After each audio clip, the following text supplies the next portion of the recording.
అనేటువంటి అంశాలు బయటపెట్టి సదరు నేరస్తులను శిక్షించుండేవారు. ఛాంపియన్ ఆఫ్ దిస్ ఈవెంట్ ఎవరో కాదు, ఓన్లీ రేవంత్ రెడ్డి గారు. ఎందుకంటే ఆయనే మనందరికీ గుర్తే ఉంటుంది. ఊరంతా ఒక దారి, ఉల్పుకట్ట ఒక దారి అన్నట్టుగా దేశమంతా యుద్ధం కోసం పరితపిస్తున్నటువంటి ఒక పరిస్థితులు. ఉత్కంఠగా భారతదేశం పాకిస్తాన్ యుద్ధం అయితే వాడు 3000 కిలోమీటర్ల మిసైల్ ఒకవేళ పుట్టుకున పేలిస్తే అది హైదరాబాద్లో కూడా పడొచ్చో ఏమో అన్నటువంటి ఒక భావనతో, ఉద్వేగంతో మొత్తం హైదరాబాద్ సమాజం కావచ్చు, తెలంగాణ సమాజం కావచ్చు, తెలంగాణకు చెందిన వాళ్ళు కావచ్చు, లేకపోతే ఆంధ్రప్రదేశ్ చెందిన వాళ్ళు కావచ్చు, మన బిడ్డలందరూ కూడా సైనికులు ఎక్కడ కొట్లాడుతుంటే లేదు నేను ఈవెంట్ను పోస్ట్పోన్ చేయను, ఈవెంట్ను కండక్ట్ చేస్తా, పెద్ద ఎత్తున నేను కండక్ట్ చేస్తా అని చెప్పిండు. సరే, కారణాలు ఏమైనప్పటికీ కూడా ట్రంప్ పుణ్యమా అని చెప్పని యుద్ధం ఆగింది. ఆ యుద్ధం ఆగిన తర్వాత అడ్డంకిలన్నీ తొలగిపోయి ఈవెంట్ కండక్ట్ చేసినాడు. ఈవెంట్ కండక్ట్ చేసిన తర్వాత దాంట్లో ఉన్నటువంటి ఒక కండక్ట్ చేసిన తీరు కావచ్చు, మిల్లా మ్యాగీ చేసినటువంటి ఒక ఆరోపణలు కావచ్చు, వీటిపైన ఇంతవరకు తేలుగుట్టిన దొంగల లెక్క ప్రభుత్వంలో ఉన్న వాళ్ళు ఎందుకు మాట్లాడలేరని చెప్పని బీఆర్ఎస్ పార్టీ పక్షాన మేము ప్రశ్నిస్తూ ఉన్నాం.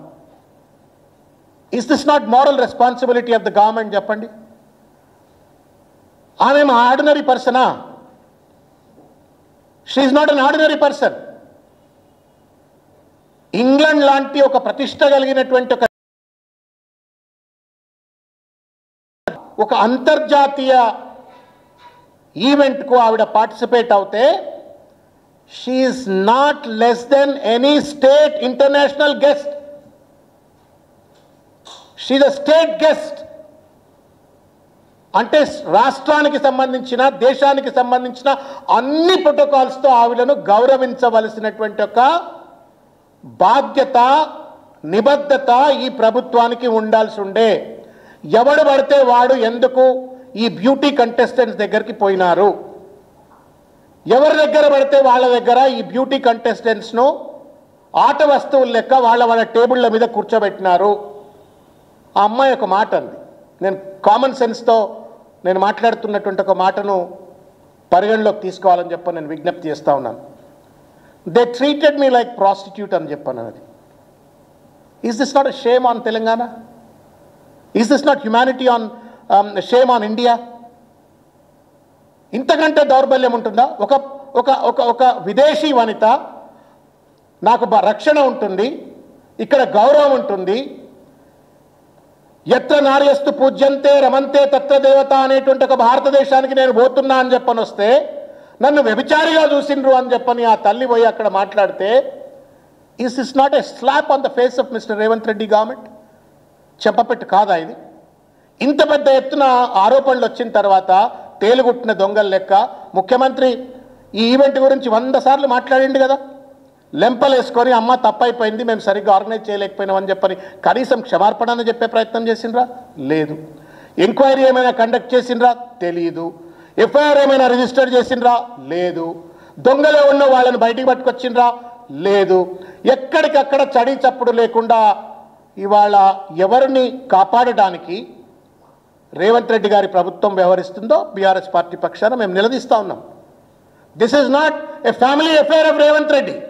దురదృష్టం, దాన్ని రేవంత్ రెడ్డి గారు 100 కోట్ల రూపాయలు ఖర్చు పెట్టి అదొక ఫ్యామిలీ అఫేర్గా, పార్టీ అఫేర్గా నిర్వహిస్తే నిర్వహించవచ్చు కాక, కానీ బాధ్యత కలిగిన ఒక ప్రతిపక్షంగా కావచ్చు, సమాజంగా కావచ్చు, మేము ప్రశ్నిస్తాం. ఈ 200 కోట్ల రూపాయలు మీ ఇంట్లో, మీ ఇంటి వాళ్ళ కోసమో, మీ ఇంటి వినోదం కోసమో, మీ పార్టీ వాళ్ళ వినోదం కోసం నిర్వహించేటువంటి ఒక ఈవెంట్ కాదు ఇది.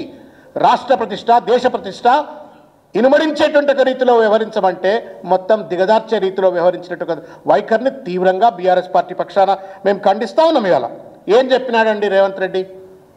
పెట్టుబడులు పెరుగుతాయి, పెట్టుబడులు వస్తాయన్నాడు. తర్వాత తెలంగాణ పేరు ప్రతిష్ట పెరుగుతుందని చెప్పిండు. బ్రాండ్ ఇమేజ్ పెరుగుతుంది అన్నాడు.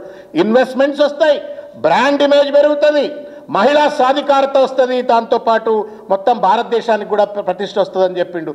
ఏం చేసిండే అంటే మొత్తానికి వాళ్ళ దేశ ప్రతిష్ట భగ్నమయ్యేటువంటి ఒక రీతిలో వ్యవహరించారు. దీనికి రేవంత్ రెడ్డి తెలంగాణలో కాదు, భారతదేశంలో ఉన్నటువంటి ఒక మహిళలందరికీ కూడా క్షమార్పణ చెప్పాలా అని చెప్పని ఈ సందర్భంగా నేను కోరుకుంటా ఉన్నాను. పొన్నం ప్రభాకర్ గారే అంటా ఉన్నారు, నేను దాసోజు శ్రవణ్ బీఆర్ఎస్ పార్టీ పక్షాన అంటే మీరు అనుకోవచ్చు, పొన్నం ప్రభాకర్ గారే అంటా ఉన్నారు, మళ్ళీ రెండోసారి రమ్మన్నా రారు, అంత చక్కదానాలు ఈవెంట్ ఇక్కడ కండక్ట్ చేసినామని చెప్పని ముఖ్యమంత్రి సహచర